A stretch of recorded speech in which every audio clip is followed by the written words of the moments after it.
alayhi salam trying to process the fact that she has a baby girl instead of a baby boy. This is very interesting because she has a baby girl at a time when she's expecting to have a boy, and the mother of Musa alayhi salam has a baby boy when she could have had a baby girl. And if she had had a baby girl, she wouldn't have been worried about the fact that her baby boy might be slaughtered in the genocide against children from the Pharaoh. And yeah, Allah subhanahu wa ta'ala decreed for Musa to be a boy, and he had to be a boy in order to make the global changes he made and the impact that he made, not only in Banu Israel, but the whole entire world. And in the same way, Maryam alayhi salam's mother had to have a girl, because Maryam alayhi salam's role was one in which was so massive, so revolutionary, that only a little girl who became a young woman, who became the mother of Jesus, peace be upon them all, could have held that role. And when we look at the ayah itself, this ayah is her expressing surprise. She delivers and she says, فَلَمَّا وَضَعَتْهَا قَالَتْ رَبِّ إِنِّي وَضَعْتُهَا أُنْثَى وَاللَّهُ أَعْلَمُ بِمَا وَضَعَتْ وَلَيْسَ الذَّكَرُ كَالْأُنْثَى وَإِنِّي سَمَّيْتُهَا مَرْيَمَ وَإِنِّي أُعِيذُهَا بِكَ وَذُرِّيَّتَهَا مِنَ الشَّيْطَانِ الرَّجِيمِ. So she has the baby, and when you listen to the translation of the first part of the ayah, she says, "My Lord, I have given birth to a girl." Now, that's her statement. And Allah fully knew what she had delivered. And the male is not like the female. And then the next part is, "I have named her Mary, and I seek your protection for her and her offspring from Satan the accursed." In Arabic, this ayah keeps saying, "Wa inni, wa inni, wa inni, wa inni." Indeed I, indeed I, indeed I, indeed I. Why? A number of different scholars of Quranic commentary explain that she was stumbling over her words as she's talking to Allah because she was shocked that she had a girl instead of a boy. So she is saying, "My Lord, I have indeed delivered, I've delivered a girl." Okay, so she's shocked. And Allah knows what she has delivered. وَلَيْسَ ذَكَرُ كَالْأُنْثَى. Why does she say the boy is not like the girl? Why? Because in her shock, she is trying to rectify her emotional feelings to the surprise. So Allah knows her feelings. Allah knows how she is feeling internally. This was not part of her life plan at this moment. Her life plan was she was going to dedicate her baby to Baytul Maqdis. And Baytul Maqdis, Jerusalem, Masjid al-Aqsa at the time only allowed for boys. So what is she now going to do?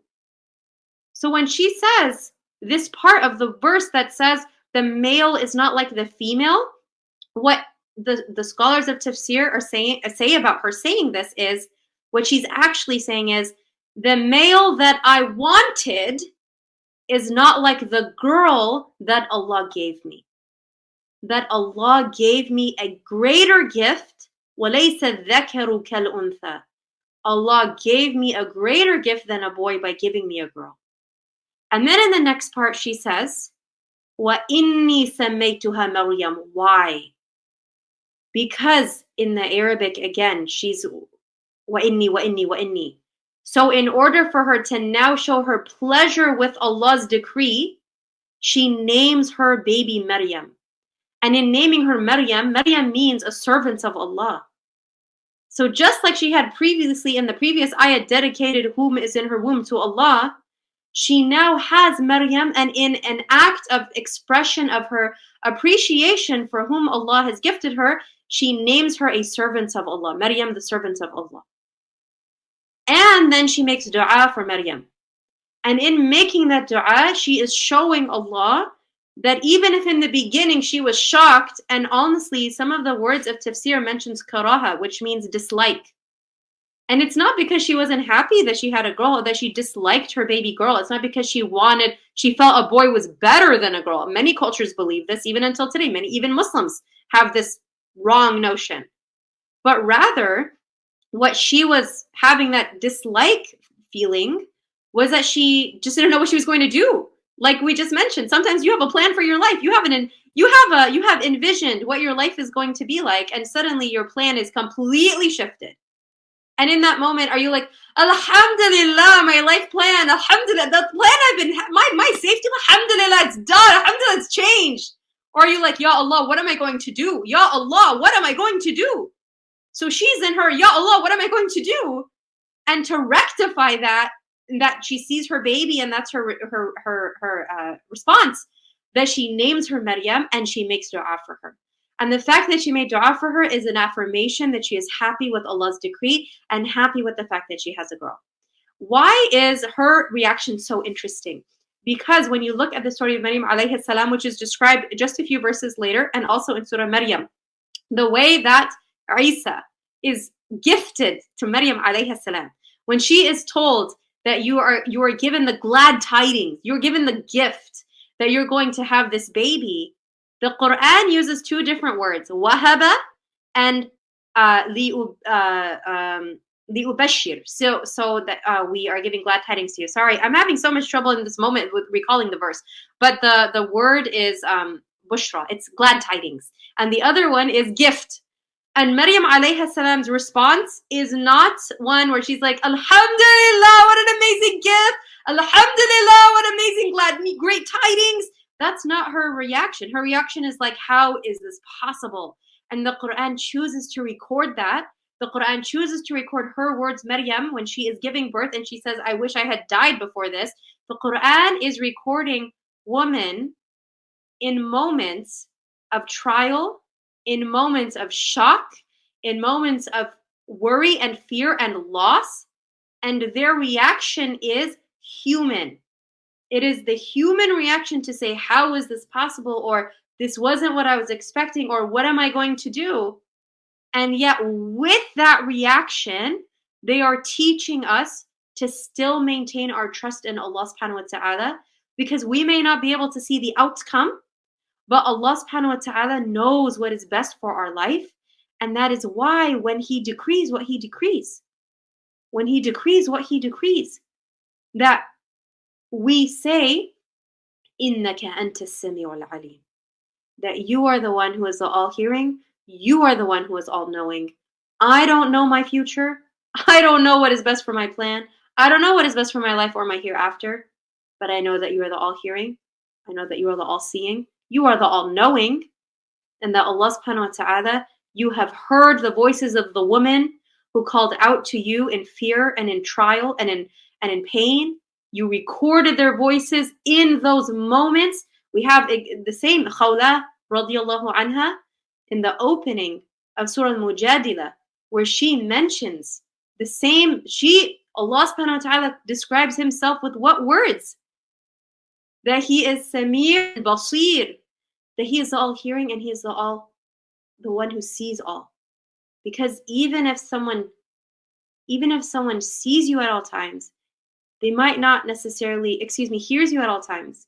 They might not have been there to witness what you needed them to witness. And are they going to believe you if they didn't see it?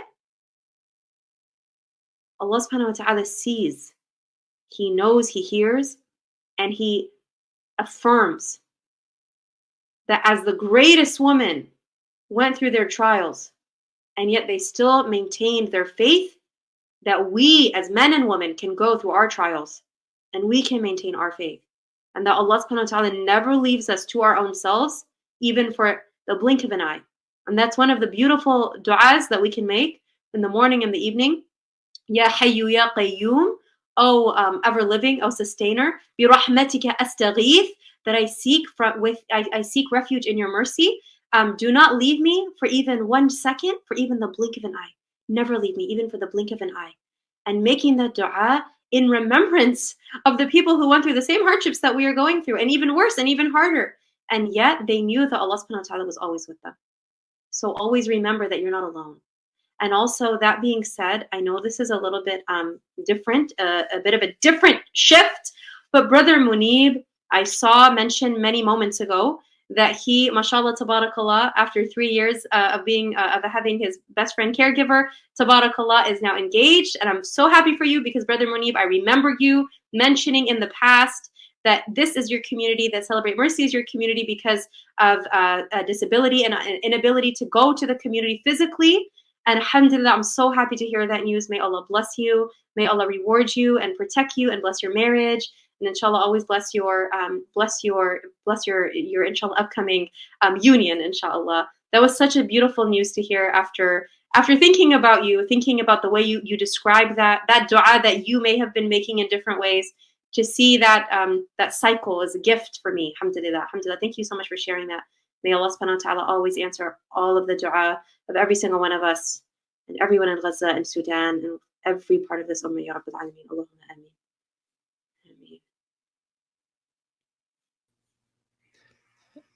ameen. Ameen. Jazakumullah khair. Thank you. That was so beautiful. We will bring back Ustada Hosai as well for any additional commentary on that specific passage that you mentioned, of her receiving the news of having a girl and her response to that. And anything you'd like to add to that, Ustada Hosai? Well, I want to remind the audience, if you have any specific questions, please share them in the chat, inshallah. Alhamdulillah. I'm sure I speak on behalf of everyone. We could just keep listening to you, Sheikh Mariam. You're just such a passionate speaker, mashallah. And I so appreciate that the reminder that even though these were, Maryam alayhi salam, as we know, is one of the 4 perfect women, complete women, and to humanize her so that we ourselves remind ourselves that we're going to have those moments of doubt and frailty and uncertainty. And especially because dunya is designed literally to do that to us. But we have to know what are the right responses, and that's what Sabr and Jameel is, which is what they're exemplifying for us. That yes, in their humanness, they are reacting in those human ways, but then they also realize, which is again what we have been highlighting this entire evening, that we all go back to Allah. We came from Allah subhanahu wa ta'ala. We all go back to Allah subhanahu wa ta'ala. So the best way to respond to any news that is shocking, destabilizing, that's terrifying, is to go back to your Creator and know that He is the only one who can change your circumstance. He's the only one who can make right whatever you deem to be, that you're having an issue with. Whatever the outcome you seek it through Allah subhanahu wa ta'ala. And that's why the pairing that Sheikh Mariam was talking about is so important, that we can be human, but to remember to immediately turn to Allah subhanahu wa ta'ala and to ask Allah subhanahu wa ta'ala for guidance and for answers and for hope and all of those beautiful things that we seek from Him. So Jazakumullah khairan, really enjoyed your mashallah session. Your commentary, as I always do. So alhamdulillah. And also, I'm sorry, Mubarak to brother, was it Munir or Munib? Munib. Mubarak as well. Just, thank you again for pointing that. I missed that comment, but alhamdulillah, we're always very happy to hear of any blessed unions. So Mubarak from myself as well. Alhamdulillah. Alhamdulillah. We see Sister Tia, who said, I am a barren woman, but inshallah only Allah knows best. It's very hard and frustrating at times, so this reflection is hitting me very deeply.